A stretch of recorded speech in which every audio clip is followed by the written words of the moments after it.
اس قسط میں منگول عثمان کے قبیلے پر حملہ کرتے ہیں۔ عثمان اور اس کے سپاہی جاں فشانی سے ان کا مقابلہ کرتے ہیں۔ دونوں فریقین کے درمیان ایک بڑی خون ریز جنگ ہوتی ہے اور کافی مسلمان شہید ہو جاتے ہیں، جبکہ کافروں کی لاشوں کے بھی انبار لگ جاتے ہیں۔ زیر کتائی کی تلوار جس پر پڑتی ہے اس کے ٹکڑے ٹکڑے کر دیتی ہے اور منگول عثمان کے غضب کا نشانہ بن رہے ہوتے ہیں۔ عثمان کی تلوار گاجر مولی کی طرح منگولوں کے سر کاٹ رہی ہوتی ہے، جبکہ خواتین اندر خیمے میں بند ہوتی ہیں اور ان کو سانس لینے میں دشواری ہو رہی ہوتی ہے۔ دو نوجوان بالا خاتون کو لینے خیمے میں داخل ہونے کی کوشش کر رہے ہوتے ہیں اور دروازہ توڑ کر خیمے میں داخل ہو جاتے ہیں۔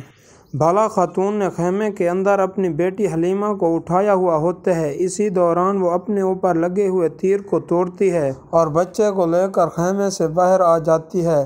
جنگ پہلے کی طرح جاری ہوتی ہے اور مسلمان کافروں کو واصل جہنم کر رہے ہوتے ہیں۔ عثمان کے اہم سپاہیوں سے جس کافر کا مقابلہ ہوتا ہے وہ واصل جہنم ہو جاتا ہے۔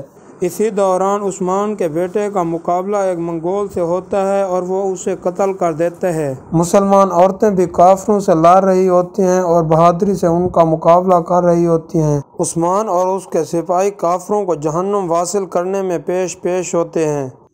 ترغت بھی بہادری سے جنگ لڑ رہا ہوتا ہے اور کافروں کو قتل کر رہا ہوتا ہے۔ زیر کتائی کئی کافروں کے سر قلم کرتا جا رہا ہوتا ہے اور اللہ اکبر کے نعرے بلند کرتا جا رہا ہوتا ہے، اور ادھر بالا خاتون بھی بہادری سے کافروں کا مقابلہ کر رہی ہوتی ہیں کہ اچانک انہیں تیر لگتا ہے اور وہ بے ہوش ہو جاتی ہیں۔ دونوں فریقین کے درمیان خون ریز جنگ جاری ہوتی ہے۔